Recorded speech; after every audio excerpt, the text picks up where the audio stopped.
Ngayon, November 1, as of 4 p.m., meron po tayong 925,530 na po ang pumasok po sa loob ng Manila North Cemetery. Kung ito total po natin ito mula noong October 30 hanggang November 1, ng 4 p.m., nagtototal na po tayo ng 1,765,500 na po.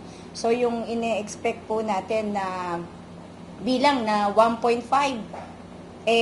talaga pong, ito po talaga yearly, kada undas, yung November 1 po talaga, laging may expectation po kami na million. Kagaya po nung sa interview po na aming Mayor Hani Lacuna, yung 1.5 po ay nakuha po natin.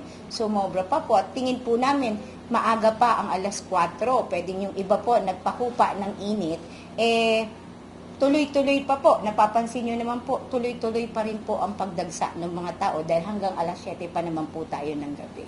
Ma'am, may mga reported missing daw tayo? Yes po, meron po tayong mga reported missing na mga bata na hindi po, sa kabila po ng announcement namin sa mga magulang na hanggat maaari, maitala po nila doon sa ating Manila Social Welfare na registration para for name tagging at saka maiwan po yung kanilang mga contact number, meron po mga magulang na hindi po dumaan doon.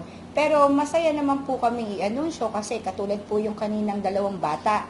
Ang ginawa daw po kasi nung lola, isinakay daw po sa libreng sakay, tapos siya po ay hindi sumakay. Ang akala daw po niya, alam po, naintindihan siya nung apo niya kung saan bababa. Pero ano lang kasi, ang edad po ng bata isang 7 years old at isang 4 years old.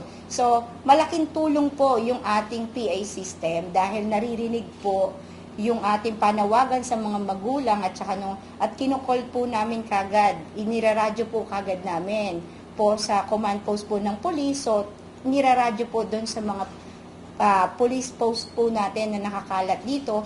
Yung isa pong senior citizen na nawala na 88 years old na naglakad po ng naglakad, kagaya po nung ina-announce namin kanina, nakuha po siya doon po sa police post po natin sa FPJ.